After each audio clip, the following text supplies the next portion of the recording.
You're useless. You can't even handle the chores or take care of the kids, let alone pay the alimony," Kyle spat out as he finally showed up at the hospital 3 weeks after my traffic accident.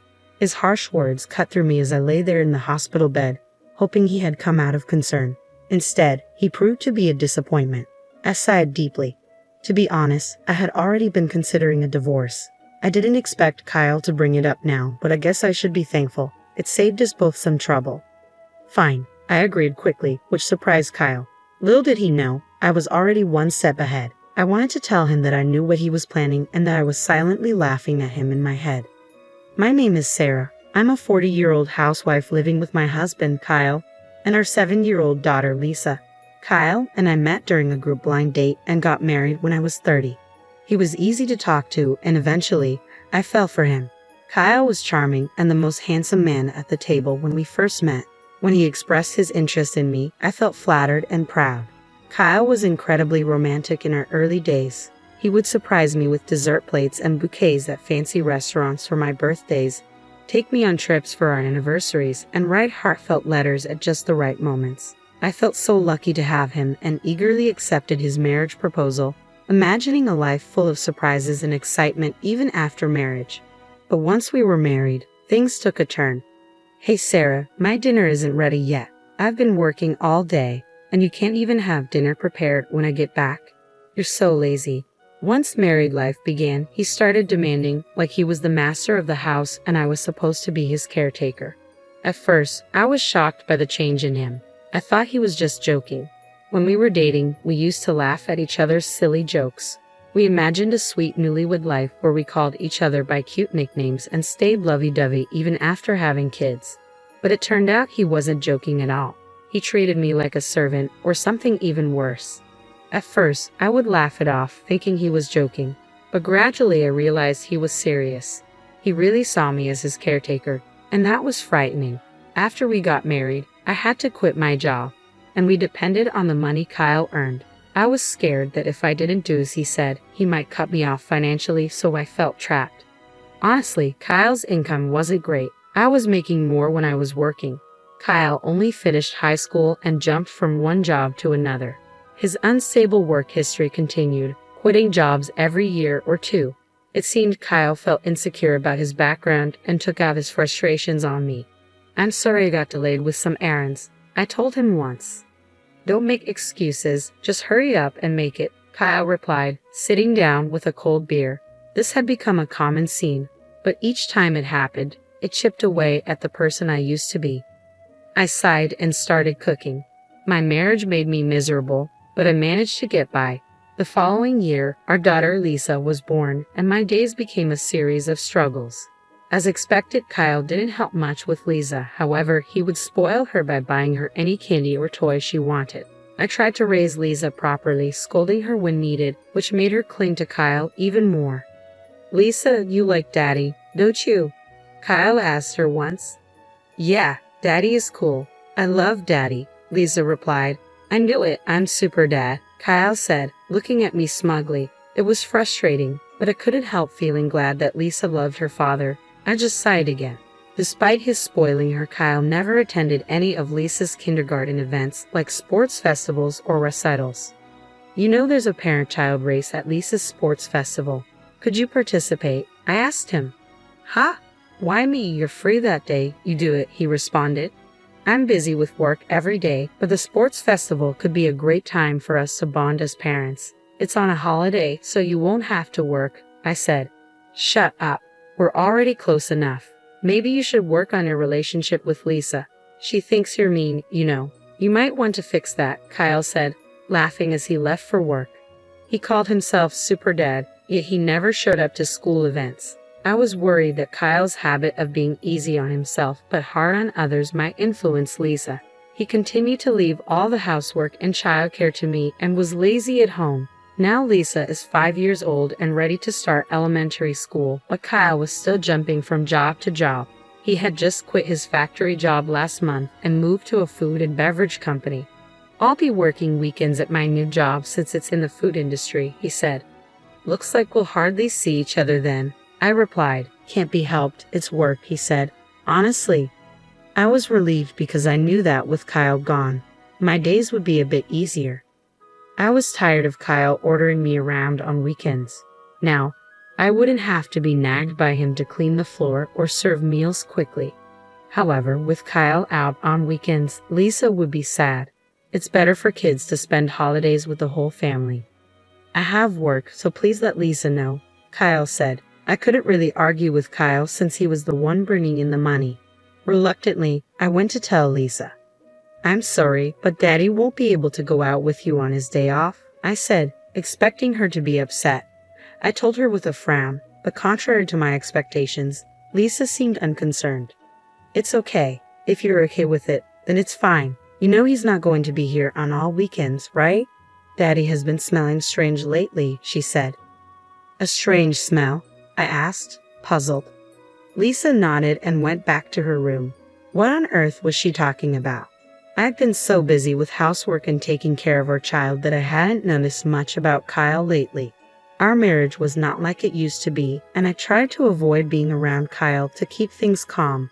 The strange smell Lisa mentioned might be from the factory, I thought. Factories often use special solvents, so it made sense that Kyle could come home with a weird smell. If that was the case, the smell would probably go away soon.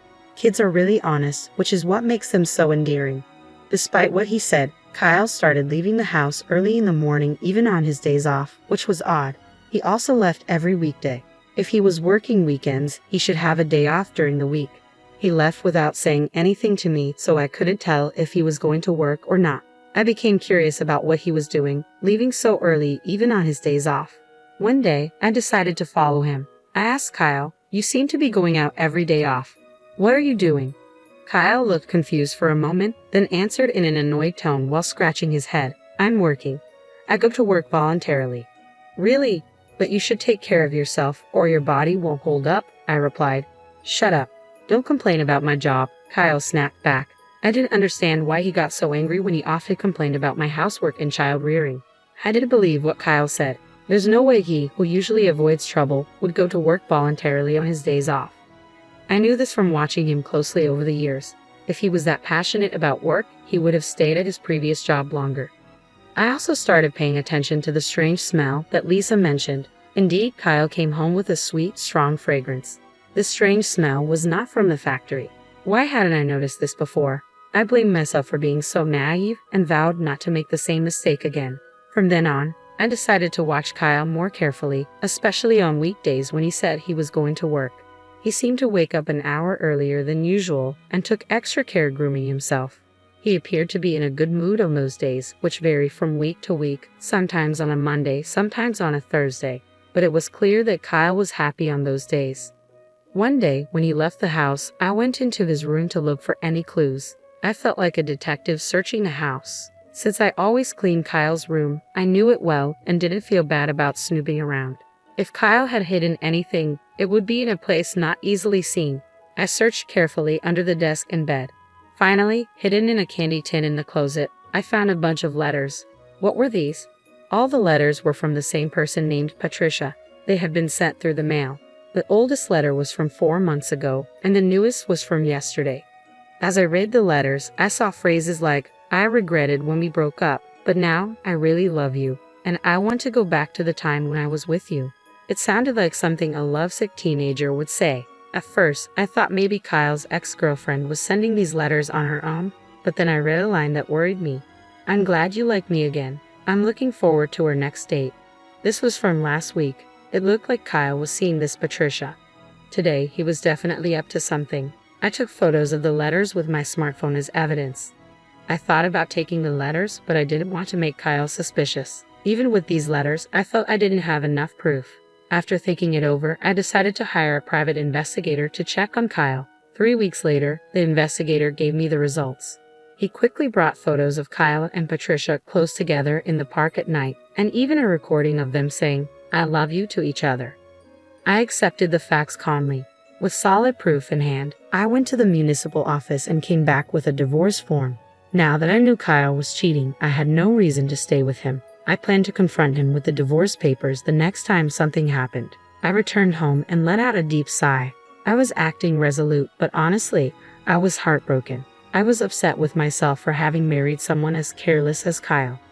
I was thinking about resting a bit before making dinner when my phone rang. Hello? Yes, Sarah, do you have time to talk? Yes, what's going on? I was surprised to get a call from my father. He usually doesn't call me. Actually, your mother and I were talking yesterday, and we're thinking about transferring our assets to you soon. Huh? What happened? My father ran a company that sold imported goods to Japanese corporations.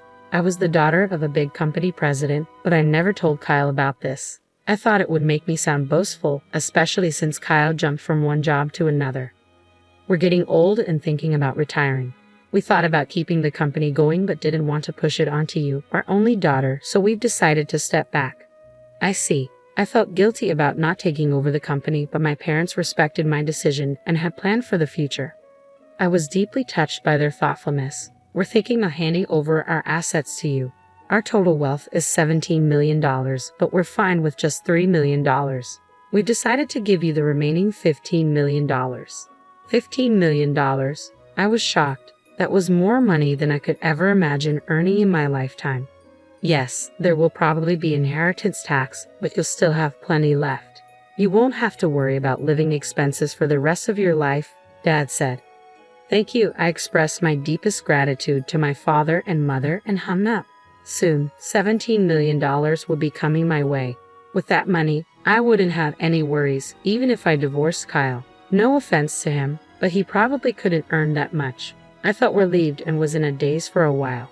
Glancing at the clock, it was 6:00 p.m. I realized I needed to make dinner and checked the fridge, but there were no groceries left. I got ready to go shopping at the supermarket.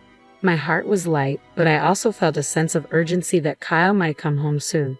As I was hurrying across the last crosswalk to the supermarket, the light turned green. Watch out, someone yelled, but it was too late. My body was already in the air, and then I hit the ground hard. The sharp pain shot through my head, and without understanding what had happened, I lost consciousness.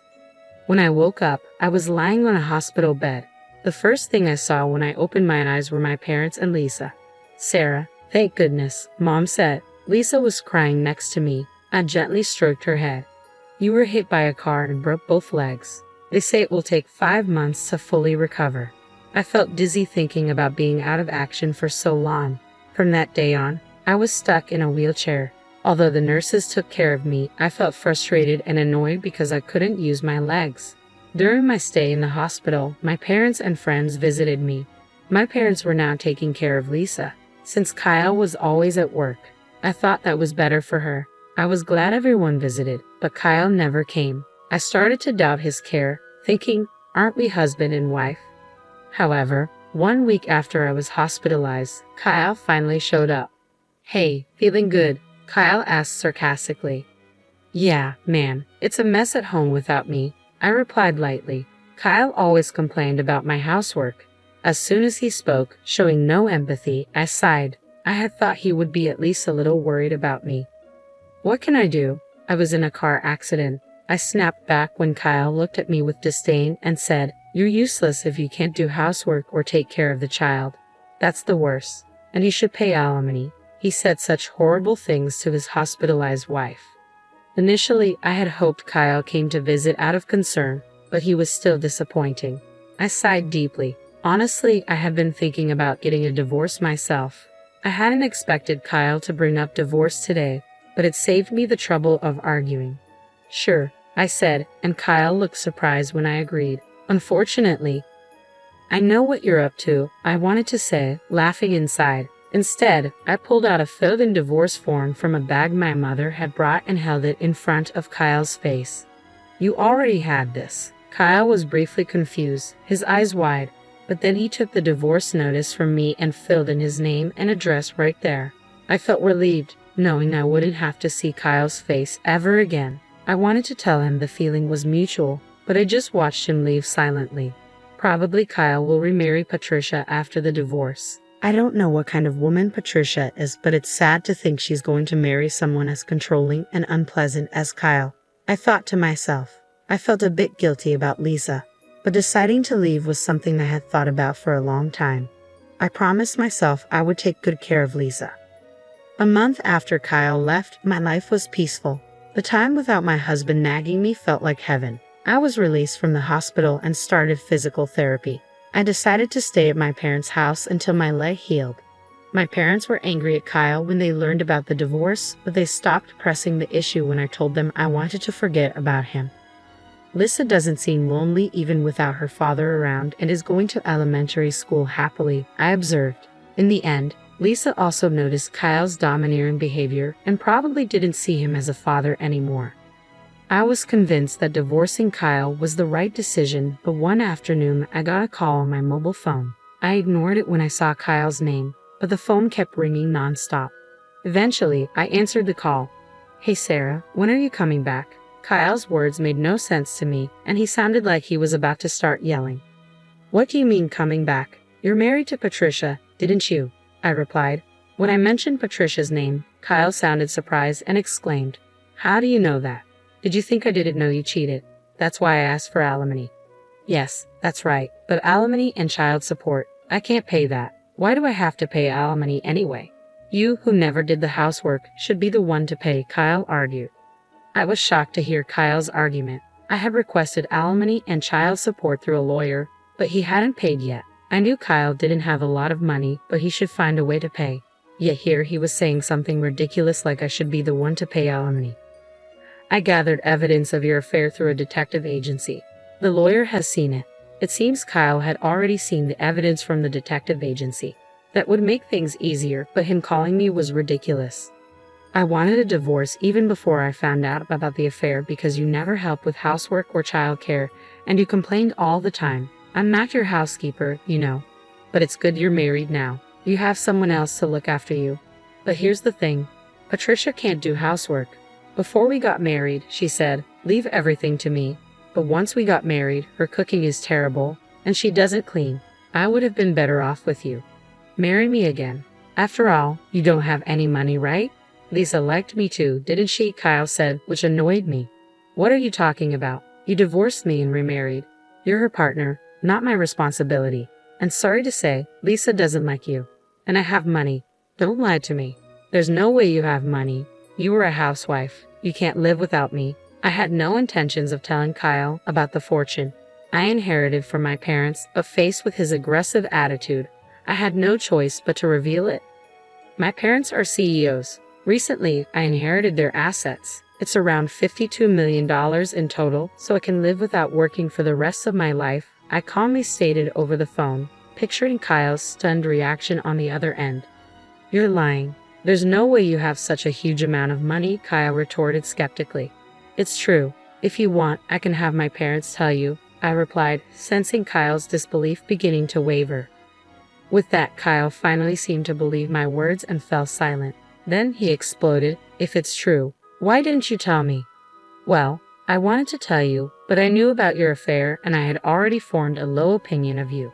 At that point, there was no issue of property distribution, and I hadn't yet inherited the assets," I explained calmly, not willing to engage in a heated argument. Kyle bit his lip in frustration. He probably never imagined I had such assets. He must have been regretting that he should have never divorced me, but I was resolute. I didn't want to endure his terrible behavior anymore. "Can I hang up now? Please pay the alimony properly, reflect on your actions, and never call me again. Goodbye," I said firmly before hanging up. Immediately, I blocked Kyle's number so he couldn't call anymore. "Mom, who were you talking to?" Lisa walked into the room, curious. "Just a friend," I replied, smiling at Lisa. "But Lisa, do you want to go to the amusement park this weekend?" "Yes," Lisa beamed with happiness. Seeing her smile reminded me that her happiness was all that mattered to me. A few days later, I heard that Kyle had broken up with his new wife, Patricia. They argued because she wouldn't do housework, and Patricia ended up leaving him. Kyle, having been divorced twice in a short time, would probably find it hard to get married again. I hoped he would stay single for a while to prevent more people from getting hurt. After the divorce, Kyle lost his motivation and quit his job at the restaurant. He would probably find another job, but it might take him some time to get his life back on track. I felt a twinge of sympathy for him, but his problems were of his own making. I had blocked his calls so he couldn't ask me for money, and I avoided places where we used to go together. In my life, Kyle had virtually disappeared. Eventually, Kyle paid the alimony but ended up in debt. I didn't know how he would manage, but I hoped he learned from his mistakes. I continued to live comfortably at my parents' house. They told us we could stay as long as we liked. After my legs fully healed, I started part-time work at a local flower shop. Even though I didn't need to work, I found it better to be active and leave the house. I worked hard on weekdays and spent weekends having fun with Lisa and my parents. I found more joy in life than before and wanted to keep living happily with the people I loved. I cherished these happy moments, especially when I saw Lisa's smile.